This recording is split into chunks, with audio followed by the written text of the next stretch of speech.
शिव महापुराण की कथा कहती है महाराज श्री गणेश जी महाराज का नाम तो प्रसिद्ध हुआ ही इसलिए है क्योंकि उन्होंने अपने माता पिता की सेवा कर ली।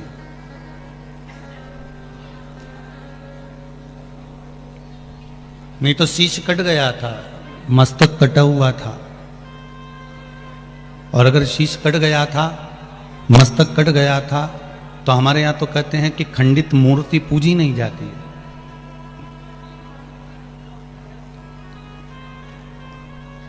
अगर शीश कट गया, मस्तक कट गया, तो फिर गणेश जी की पूजन प्रथम गिनती में कैसे आ गई? क्योंकि उन्होंने एक कार्य बड़ा प्रबल करा था, एक काम अच्छा करा। क्या करा था? उन्होंने अपने माता पिता की सेवा करी थी, अपने माता पिता की परिक्रमा करी थी। और अगर माता पिता की परिक्रमा में, माता पिता की सेवा में जीव तल्लीन है, माता पिता की सेवा में अगर तत्परता में लगा हुआ है, माता पिता की सेवा में अगर वो समर्पित भाव से लगा हुआ है, कोई लोभ और लालच से नहीं, कोई लोभ और लालच उसके भीतर नहीं है कि मुझे माता पिता अगर चाबी देंगे या रकम देंगे या धन देंगे या दौलत देंगे तो ही मैं सेवा करूं। नहीं नहीं, बिना लालच के, बिना लोभ के।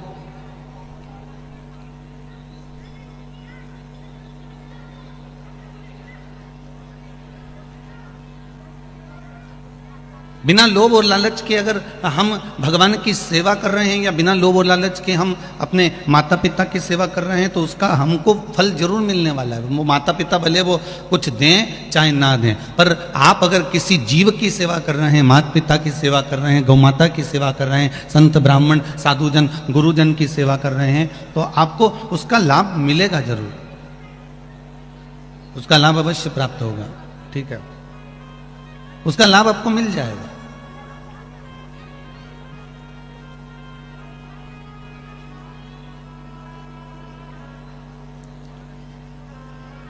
निर्मल मन सो मोहि पावा, मोहि छल छिद्र कपट ना भावा।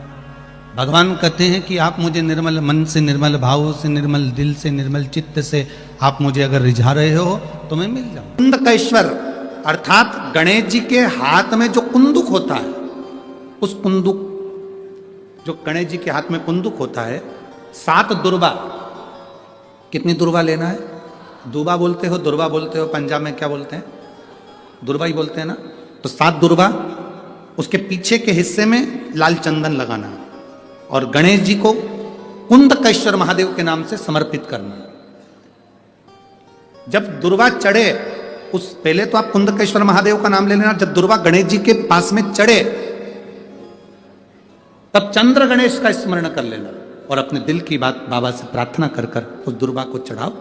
एक दुर्बा उसमें से मांग कर लेकर आओ।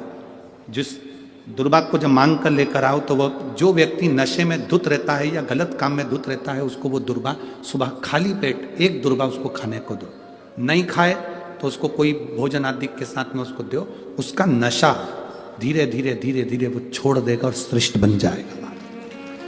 श्रेष्ठ कुंदकेश्वर महादेव या कुंदुक का प्रहार, कुंदुक 2-3 जगह पर काम करता है। कुंदुक का अगर आपने कभी स्मरण करा हो कुंदुक का, तो कभी, वैसे तो मेरे को लगता है कि आप लोगों ने गणेश जी के हाथ में कुंदुक देखा होगा। एक शस्त्र होता है जो एस जैसा बना होता है, जो गणेश जी के हाथ में पकड़े होते हैं। दर्शन किया है?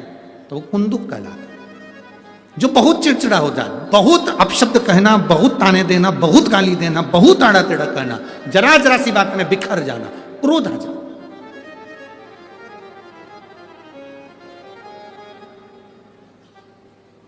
श्वेत पुष्प, सफेद पुष्प बेलपत्री के साथ जब देवाधिदेव महादेव के ऊपर समर्पित करा जाता है, थोड़ी देर चढ़े रहने के बाद बेलपत्र और श्वेत पुष्प में से सफेद पुष्प उठाकर बेलपत्री के वृक्ष के नीचे समर्पित कर दिया जाता है, जो शिवलिंग पे चढ़ाया गया, और उसका एक श्वेत पुष्प उठाकर शिव का चढ़ा हुआ बेलपत्री के वृक्ष के नीचे समर्पित कर दिया जाता है। वहां की मिट्टी को उठाकर अपने घर के द्वार का स्पर्श करा दिया जाता है।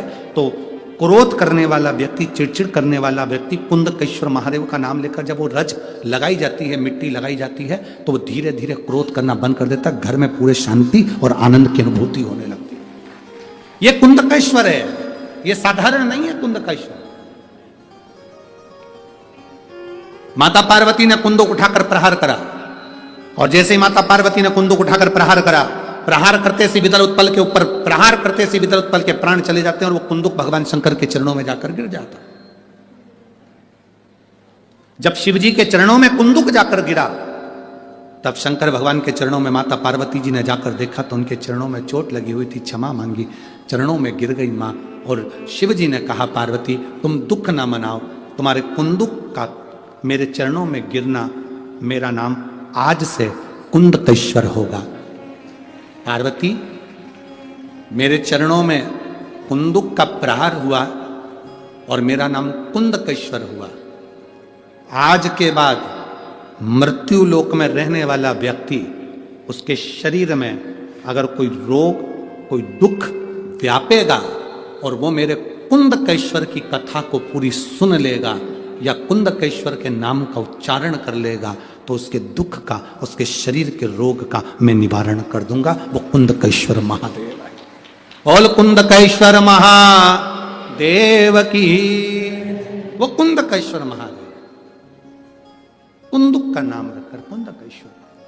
आपसे निवेदन, कभी आपको लगे कि दवाई औषधि काम नहीं कर रही, आप कुंदकेश्वर का नाम, अगर आप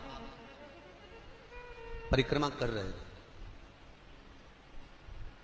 और परिक्रमा का भी नियम है कि तुम कितनी कर रहे हो। जैसे मनकों का नियम नहीं होता, मनकों का नियम होता कि नहीं होता। आपके झोली में आप जो माला जपते हो उसमें कितने मन के होते हैं? 108। 108 मन के किसके लिए होते हैं? सिद्धिता के लिए, भगवान को प्रसन्न करने के लिए, ठीक है। एक होती है 54 मनके की माला। कितने मन के होते हैं उसमें? 54। जब हमारा कोई काम अटक रहा है, हमारा कार्य कोई सिद्ध नहीं हो रहा, हमारा कार्य कुछ रह गया है और बहुत दिनों से अटका हुआ है, तो 54 मनके की जो माला होती है उससे भगवान का नाम जपना चाहिए, कार्य सिद्ध हो जाता है तुरंत। एक होती है 30 मनकों की माला। जब व्यक्ति बहुत बीमार पड़ जाता है, बहुत तकलीफ में हो जाता है, रोगीला हो जाता है, बीमारी छूटती नहीं है, बहुत कष्ट उसको होता है, कुछ ना कुछ रोग शरीर में, कभी बुखार आ रहा है, कभी सर्दी हो रही, कभी घुटना दुख रहा है, कभी कमर दुख रही, कभी हाथ दुख रहा है, कभी पांव दुख रहा है, तो जिसके शरीर में जो कष्ट होता है, तो 30 मनके की माला से जाप करने पर वो हमारा रोग मात्र 2 दिन के अंदर समाप्ति की ओर आ जाता है। हमारा कितना भी तेज बुखार चल रहा हो, कितनी भी तेज बुखार आ रहा हो, तो वो मात्र 2 घंटे, 3 घंटे या 2 दिन के अंदर रोग मुक्त। 30 मनके। एक होती है 15 मनके की माला। 15 मनके की माला कौन सी होती है? जब बच्चा किसी एग्जाम में बैठ रहा हो, नौकरी के लिए अप्लाई कर रहा हो, कोई सर्विस के लिए जा रहा हो, और वो नौकरी के लिए, सर्विस के लिए जब वो जाता है और बहुत एग्जाम में बैठ लिया तो भी सफल नहीं हो रहा, तो 15 मनके की माला से भगवान का कोई भी एक मंत्र जो आप स्मरण कर सकते हो, जिससे आपकी अच्छी पटे, उस भगवान का मंत्र बोलकर 15 मनके की माला से चले जाए, कार्य में सफलता प्राप्त हो जाती है। ऐसा उसको विद्वत्ता मिल जाए। एक 7 मनके की माला भी होती है। आप लोग कभी संतों को देखना, वो उंगली में पहने रहते हैं, और उंगली में पहने बस वो हाथ में कहीं लपेट, कई लोग हाथ में लपेट देते, कहीं के हाथ में 30 माला देखोगे 15 मनके की, किसी के हाथ में 20 मनके की। किसी की संतों को देखना, कोई की माला छोटी सी होती है, यहाँ चढ़ जावे तो वो 15 मनके की, 20 मनके की, 30 मनके की, कोई की 7 मनके की होती है। उंगली में फंसाकर 7 मनके की माला जपते रहते हैं। 7 मनके की माला किस लिए होती है? तो कहा अपनी प्रतिष्ठा को पाने के लिए। कोई व्यक्ति आपका धन खाकर भग गया, कोई व्यक्ति आपका पैसा ले गया, कोई व्यक्ति आपका रुपया रख लिया, और वो व्यक्ति को तुम 50 बार बोल चुके, भैया मेरा पैसा दे दे, भैया मेरा पैसा दे दे, भैया मेरा रुपया दे दे, भैया मेरा धन दे दे, और वो व्यक्ति धन नहीं दे रहा, वो व्यक्ति पैसा नहीं दे रहा। और जो व्यक्ति पैसा लेकर बैठ गया और पैसा नहीं दे रहा है, उसके लिए तुमने बहुत प्रयास कर लिया, तो एक बार हल्दी की गठान की 7 मनके की माला बना लो। हल्दी की जो गांठ होती है उसकी 7 मनके की माला, बाजार में हल्दी की माला मिलती है, ठीक है। हल्दी के छोटे छोटे मनके होते हैं, दाने जैसे तुलसी के होते हैं वैसे। 7 मनके की माला हल्दी की गांठ की, हल्दी की ले लीजिए, और वो 7 मनके की माला से भगवान शंकर के नाम का श्री शिवाय नमस्तुभ्यम मंत्र बोलकर जिस व्यक्ति से धन लेना है उस व्यक्ति का नाम लेकर मात्र 12 दिन या 13 दिन या 14 दिन उस माला को जप लीजिए। उसके बाद उसी माला को उंगली में पहनकर उसके कंधे पर हाथ रख दीजिए या उससे हाथ मिला लीजिए। वो आपका पैसा आपके घर देकर जाएगा। मनकों में माला में प्रबलता होती है। उसी तरह व्यासपीठ की परिक्रमा में प्रधानता होती है। हम कितनी परिक्रमा कर रहे हैं? यदि हम 108 परिक्रमा कर रहे हैं व्यासपीठ की तो हमें सुख का अनुभव कराती है महाराज। आपका यदि कोई कार्य अटक रहा है और आप बहुत दिन से निवेदन कर रहे हो तो भागवत की 54 परिक्रमा करना चाहिए। 54 परिक्रमा करने से आप जिस कार्य के लिए जा रहे हो, आप जिस काम के लिए लगे हुए वो काम नहीं हो रहा तो 54 परिक्रमा से वो कार्य सिद्ध हो जाता है महाराज। 54 परिक्रमा के अलग अलग प्रमाण है। जैसे बत्ती के प्रमाण है ना, आपको पहले भी कथा में कहा, गोल बत्ती देवताओं के सामने लगती है, लंबी बत्ती देवियों के सामने लगती है। पीपल के पेड़ के नीचे लगाओगे तो गोल लगेगी। लंबी बत्ती अगर आप लगा रहे हो तो कोई कुल देवी हो, पितर देवता हो तो इनके सामने लंबी ही लगेगी, इनके सामने कभी गोल नहीं लगेगी। जिनसे तुम अपना वंश मांग रहे हो, जिनसे तुम अपनी संपदा मांग रहे हो, जिनसे तुम अपना सत्ता मांग रहे हो, उन देवी देवता को, उन भगवान को, उन परमात्मा को, वो गुरुजन को, वो ईश्वर जन को, वो पितर जन को लंबी बत्ती ही आई।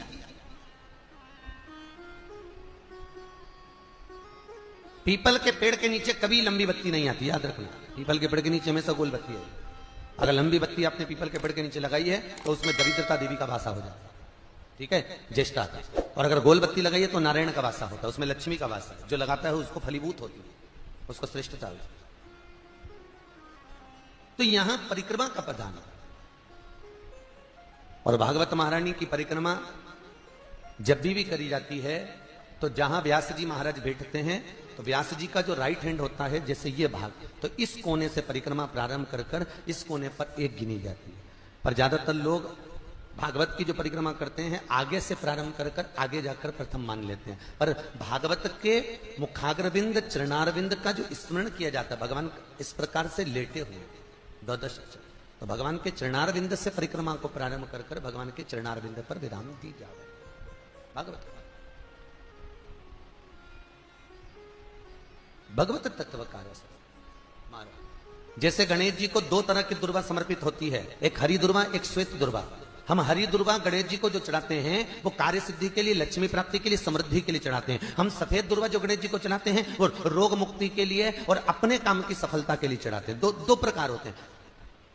एक वो सफेद दुआ देखिए आप लोगों ने, जो कहीं पानी भरा जाता है, कुआं होता है, नदी होती है, तालाब होती है, उसके आसपास में जो दुआ लगती है वो सफेद कलर की होगी। वो सफेद दुआ बहुत काम की रहती है। जिसको पथरी की बीमारी हो जाती है तो ऑपरेशन कराने की जरूरत नहीं पड़ती। केवल चतुर्थी के दिन गणेश जी महाराज का स्मरण कर, बाल चंद्र का स्मरण कर चंद्रदेव को वो दुआ घुमाकर निन्ने पेट, खाली पेट जिस व्यक्ति को पथरी है मात्र 7 दिन तक खिला दो, पथरी का दर्द बंद हो जाता है और पथरी बाहर निकल जाती है महाराज। फिर आपको ऑपरेशन की जरूरत नहीं पड़ती, जांच करा लेना, पथरी नहीं रहेगी। सफेद दुर्वा का इतना प्रमाण होता है महाराज। और एक निवेदन और,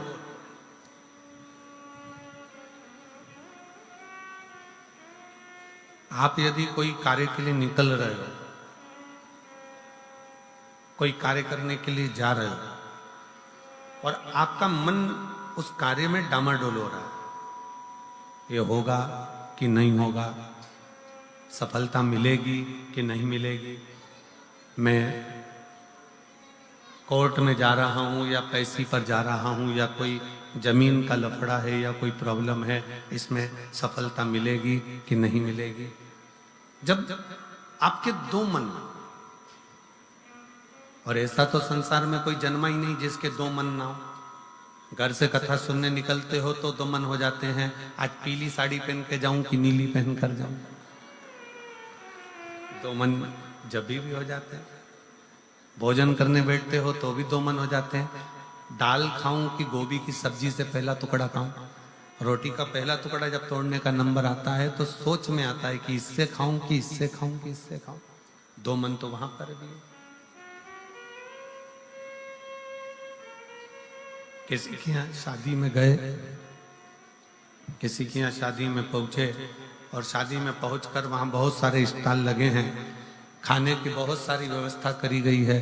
फिर 2 मन हो जाते हैं कि मैं पहले चाउमीन खाऊं कि पानी पतासा खाऊं, गोलगप्पा खाऊं कि छम्मक लड्डू खाऊं कि मैं जलेबी खाऊं कि क्या प्रसाद। मन दो हर जगह।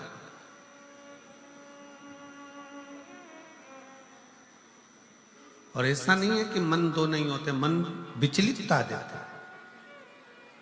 और शिव महापुराण की कथा कहती है कि कभी भी अगर कोई फार्म भर रहे हो, कोई एग्जाम दे रहे हो, कोई कंपटीशन एग्जाम में बैठे हो, या मेरे बेटे बेटी 10th और 12th का यदि एग्जाम दे रहे हैं, तो अपना दो मन मत करो।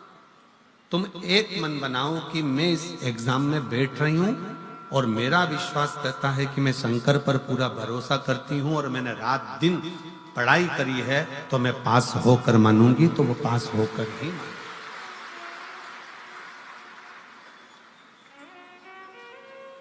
जहां मन विचलित हो जाता है, जहां मन दो हो जाते हैं, फिर वहां थोड़ा सा भ्रम उत्पन्न हो जाता है, फिर थोड़ा सा भ्रम उत्पन्न हो सकता है।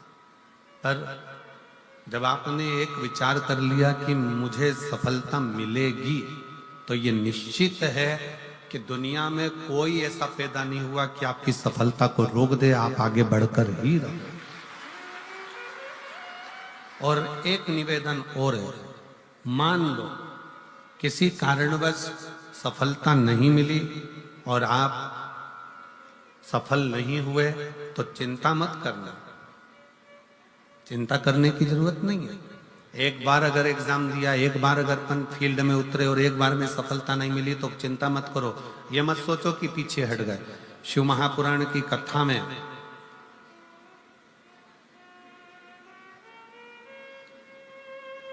वन के अंदर भगवान शंकर अर्जुन को ज्ञान उपदेश दिए थे। जिस समय पर एक सुअर, जंगली सुअर भागता जा रहा था, और उस समय पर जब बाण छोड़ा गया था, तब भगवान शंकर ने अर्जुन को उपदेश दिया कि अर्जुन, एक बार युद्ध के मैदान में अगर थोड़ा सा पीछे सरके हो तो टेंशन मत लेना, चिंता ना करा। एक कंपटीशन एग्जाम में आप बैठे हो, एक एग्जाम आप दे रहे हो और उस एग्जाम में सफलता नहीं मिल रही है। आपने एक बार परीक्षा दी, एक बार आपने नीट की तैयारी करी, एक बार आपने सीए की तैयारी करी, एक बार आपने अन्य तैयारियां करी और उसमें आपको सफलता नहीं मिली और आप उसमें उत्तीर्ण नहीं हुए और आपने मन दुखी कर लिया। अब मैं तो बताओ आगे ही नहीं बढ़ पाया। चिंता न करें। भगवान शंकर का ये संवाद जो उन्होंने युद्ध के पहले अर्जुन को दिया है, एक सुअर को मारते समय, एक जंगली सुअर को मारते समय भगवान शंकर ने उपदेश दिया था, अर्जुन तीर को बहुत दूर भेजना है ना, तो तीर को थोड़ा सा पीछे खींचना पड़ेगा। उसी तरह यदि एक बार तुम्हें सफलता नहीं मिली, एक बार तुम उत्तीर्ण नहीं हुए, तो ये मत सोचना कि तुम उत्तीर्ण नहीं हो गए। भगवान शंकर ने तुम्हें लंबी दूर फेंकना चाहते थे, इसलिए तुम्हें थोड़ा सा पीछे खींच लिया है और जम कर फेंका। शिव ने, आपने बहुत मेहनत करी, आपने बहुत परिश्रम करा, आपने दुनिया के लिए सब कुछ करा हो, और मान लो उसके बाद भी आपके जीवन में अगर तकलीफ आकर खड़ी हो गई, मान लो कहीं ना कहीं दुख आकर खड़ा हो गया, मान लो आप उस एग्जाम में, उस कंपटीशन में आप आगे नहीं निकल पाए, समझ लेना कि मेरे तारा बाबा ने, मेरे तारकेश्वर महादेव ने, मेरे कुबेर भंडारी ने आपके लिए कुछ अच्छा सोच कर रखा है, इसलिए वो पीछे खींचा है। और पीछे खींचा है इसका मतलब ये मत समझना कि तुम्हें पीछे रख दिया है। उसने तो अभी तुम्हें धनुष पर चढ़ाया है, और चढ़ाने के बाद मेरा शंकर जब छोड़ेगा तो फिर इतना आगे निकल जाओगे कि दुनिया तुमको देखती रह जाएगी कि तुम किस मंजिल तक पहुंचे। वो पीछे खींचता है, वो पीछे खींच रहा होता है।